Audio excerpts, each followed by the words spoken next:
Would you like a different idea of something to give to your friends for Galentine? Today I'm sharing how I created these treat holders. We only need the most basic supplies. I'm starting with a piece of copy paper. I'm gonna need rulers, eraser, pencil, scissors, and I'll tell you what more later. This is my inspiration. It's the package of a piece of jewelry that I got from a friend years ago. I found it when I went to my parents for the holidays, and I thought it's super cute, but I adapted all the measurements and all the sizes. It will work if you start with a piece of copy paper, either A4 size or letter size. First, we're creating a template because I find it easier, and we find the center point and we trace a line. I'm just showing you here that it's easier if you have a T ruler. That makes it way quicker, because if not, you have to find 2 points and then trace the line. That takes more time. It's quicker if you just use the T ruler, but I'll be using both here. Once you have that center line, that's just for reference so you can trace it lightly. Then you are going to mark along the line from bottom to top at 7, 10, 17, and 18 centimeters. For the first line, you're going to bring your ruler to the bottom of the page, align your 4.5 centimeter mark to that center reference line, and then mark at 0 and 9. That's going to ensure that you're marking the 9 centimeters centered along that line. Then we'll move the ruler up to the 7 centimeter mark and do the same thing, but this time we want 12 centimeters. So we'll center number 6, mark at 0 and 12, move it up once again to the centimeter mark, do the same thing as the previous step. Now move it to the 17 centimeter mark and the 18 centimeter mark, and we're going to mark it 0 and 9 centimeters with the ruler centered at 4.58 once again. If you want to save some time, you can just trace the lines in between these two dots, but I didn't think about it at the time, so we'll do it later. Now for the top edge, we are going to center it at 3.5 centimeters and mark it at 0 and 7. Now we trace the lines between the first and second set of marks that we did, and that's going to give us the rectangle for the base of the box. I just wanted to give a shout out to everyone who sent me their wishes and their prayers. I have been undergoing a bunch of medical exams. I don't have the results yet. So far everything has been going okay. I just get a bit scared sometimes about going to the doctor because I'm very anxious, but I'll tell you more about it when I get the results. Okay, please keep the prayers coming if you can. Now I'm just linking the longer sides of the rectangle to close it off, to have all 4 sides, and then we're going to trace the remaining sides that we marked. So we're going to get the outer corners of the bottom line of the rectangle and link them to the other 2 marks. And we're going to do the same thing to the top corners. Just remember to link them to the 2 nearest marks, the ones along the 17 centimeters along our reference line. This way, the shape on the bottom of your page is the front of the box, and this one will be the back of the box. Moving on to the 4 marks above those, we're going to trace another rectangle. This one is narrower, it's only 1 centimeter tall, and that's going to be the top of our box. And after that, we're going to link the top corners of this slim rectangle to the last 2 marks that we made, and that's going to give us the flap that's going to stay at the front of the box, and it's going to close the box. We are now going to move on to our second reference line that's going to allow us to trace the sides of our box. To do that, we're going to find the center of the first rectangle. We're going to mark in between at 1.5 in between that rectangle, or 8.5 if you measure from the bottom edge. Because this is just a reference line, you can trace it very lightly, especially if you're using your final cardstock and you're not tracing the template like I am. Now we'll mark at 7 centimeters along the second reference line before and after the base rectangle. Then we'll mark 0.5 centimeter above and below that reference line on both sides, on both ends. You can trace the line in there. That's going to be the top of your side. Then we'll link the corners of these tiny lines to the corners of our base, and that will give us all of the outer sections of the box. After this, we just need to trace the inner sections of the box. This box, I am not gluing it together. You can if you want to. It's very easy to adapt, but I like to be able to store it flat, so I'm not gluing it. I'm gonna leave it like I showed you the black one in the beginning. That's how the other 2 are. Now we're gonna move to the 4 spaces in between the main sections, and we are going to trace a 3 centimeter diagonal line kind of halfway through the distance of those sections. You can use a protractor to measure this and have the exact distance, but I'm eyeballing it. Then we're gonna add 1 centimeter before and after those top lines of the sides that we drew before, and then we're gonna link them together. This will form our inner fold and what's going to hold all of the sides together. As I said before, you can adapt these inner folds, just cut in between them, maybe make them narrower and glue them together if you want it to stay closed. But because I don't have that much space, I rather have it lying flat. It's easier to store. I can store it all year long, just take it out and assemble them whenever I need them. Just a note, we are actually not going to need those 2 reference lines, so I'm going to erase them when I'm done. When we cut this template off, we're just going to cut around the outer line, which is basically what we're drawing now. So I'm going to erase those 2 reference lines because I don't need them. And if you're tracing onto the final cardstock that you're going to use, remember to trace them lightly. And remember, we are not going to cut into those diagonal lines of the sides either. I chose to create this template because if I save this template, I can reuse it several times over and over, and it will save me a lot of time each time I do, because it means I won't have to trace the whole thing again. I'm going to show you here in a second what we're going to do instead, but of course you can make only one. Now I'm just going to use my scissors to cut around those outer lines. Then I'm going to use my empty pen. If you haven't seen it before, I have a trusty empty pen that I use for folding. So I'm going to trace those lines kind of a few times with my empty pen, and that makes it so much easier when I need to fold it. You can actually see the lines through because the paper is very thin, and I'm going to do it all over. And then all I need to do is lift up the section I want and put a little bit of pressure on where those lines are, those fold lines are, and that will fold the whole thing for me. As you can see here, I didn't use a bond folder or anything. It's very quick and easy. Once I'm done with all the sides, I already have my box ready. If you have traced onto your final cardstock, this is after you finish folding everything, after you finish scoring, this is where you would actually erase all of your lines before you finish decorating your box. I am just going to use this template to trace on my actual cardstock. And this is what I do. This is the color I'm using. This is from Spellbinders. I believe they have an offer right now because it's going to be discontinued.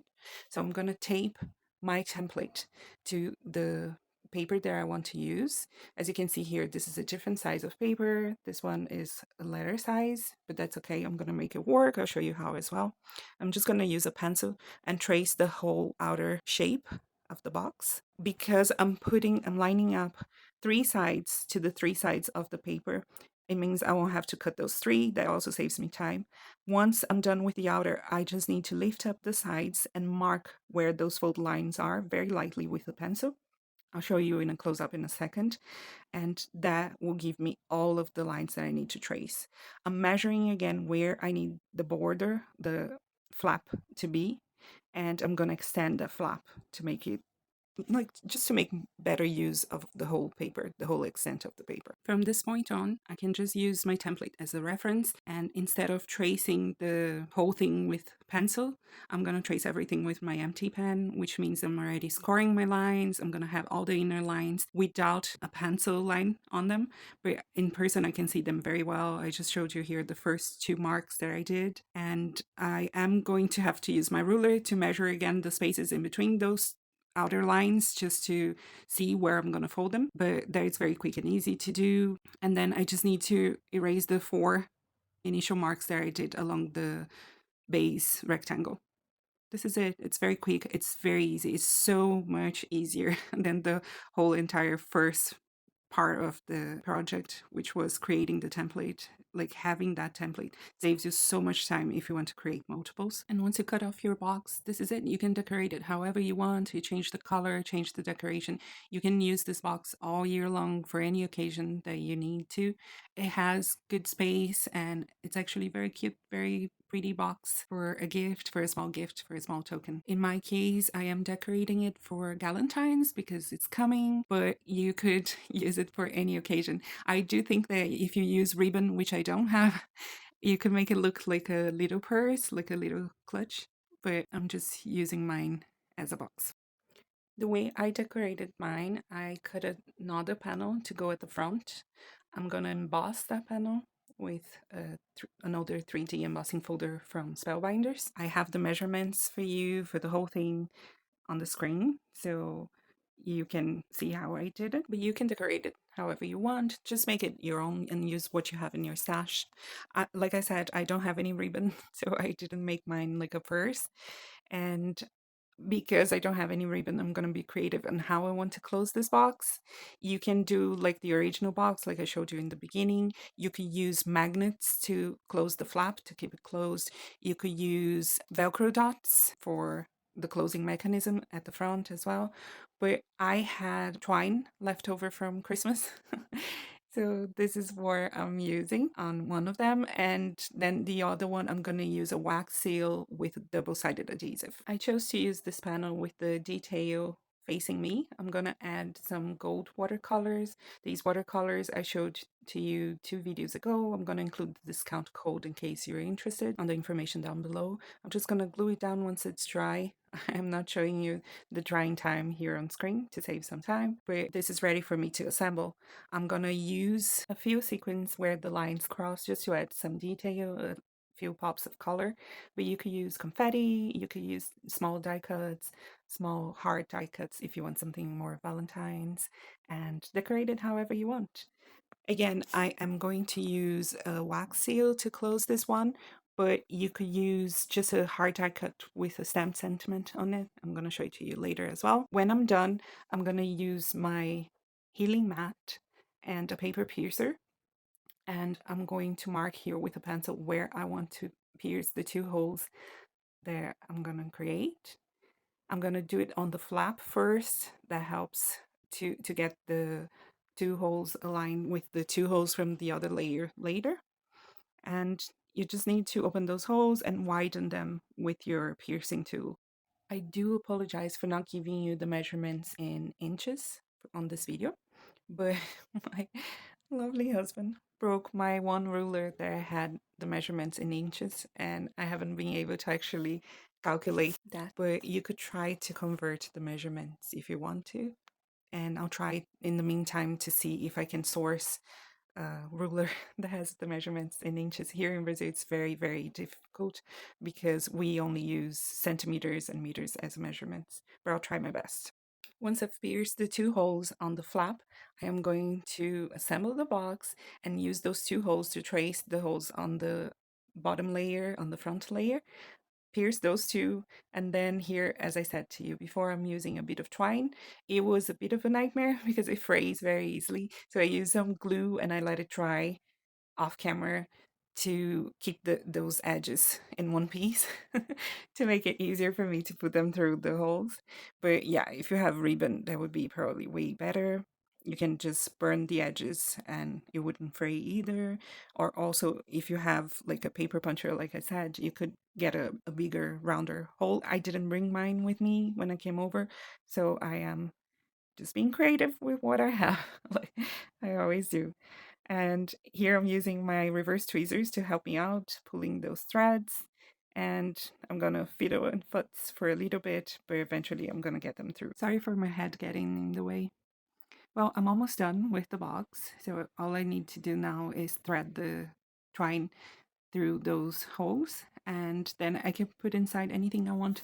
It looks small here on the screen, but it's actually a really good size. You could put like a watch, or I bought some earrings, some very cute earrings on a street fair, a street market the other day here where I live. For those of you who don't know, my city is actually famous for street markets. We have one of the biggest, I believe it's the biggest open market, outdoors market in the whole of South America. And we have hundreds of street markets every week here in my city. So I went to one the other day and I saw these lovely, lovely earrings, and I bought some of them to give as a gift. And for Galentine's, if my girls were here, these would be theirs. I usually try to always do something for Valentine's. Last year I made cards. I ended up not having a chance to give them to who I wanted to, but this year I thought I would do these. And on my next video I'll try to make some last minute card ideas, very quick and easy, simple card ideas. Once you tie the box with the twine, you could trim down the pieces, but I'm going to leave it that way in case I need to open and close it again. Here I'm showing you how you could use a die cut instead of the wax seal. And I am going to use this one that came with my wax seal kit from Spellbinders. where I'm gonna show you how I choose the colors. I have different colors in different bins. I bring my cardstock closer and I see the one that matches well, and I'm gonna choose the pearlized one just to give it a little bit of a difference between the wax seal color and the cardstock. For the second one, I used a piece of vellum, also embossed with the same folder as the previous one. And to make my wax seal, I am cutting the wick of my candle. That's a tip that I got from Jonas Makula, and I'm a disaster. What can I say? I'm a klutz, folks. I really am. I actually once set the bedroom I was sleeping in at my grandma's place on fire. I was sleeping with my cousin. We were kids at the time. Everyone survived. No one got hurt. Thank God. But yeah, I am known as the pyromaniac of my family. I don't think they would be very impressed watching me still playing with fire as a grown up. And while I've been blabbing away, I have melted the wax that I forgot in my spoon. I dropped it and then I wiped it clean. I wiped the spoon clean with a paper towel. Be careful when you do that because the spoon will be hot. And then I added 5 dots of wax, and that's how I'm going to make my seal. You could use a paint pen and add detail in a different color. I use a gel pen. It doesn't work. I don't recommend it. I'm going to put my other set of earrings in here. I'm going to add some confetti just to make it more festive. These ones are heart-shaped. And then I'm going to glue it shut with the double-sided foam adhesive. I tried just regular double-sided adhesive and it didn't work well, and I found that the foam one worked better, the dimensional one. So here are my 2 ideas. I hope you enjoyed them. If you do, please glue down that like button. It helps the algorithm tell me what you like more of, so I can create some more of that. And I hope to see you again on my next video. Bye!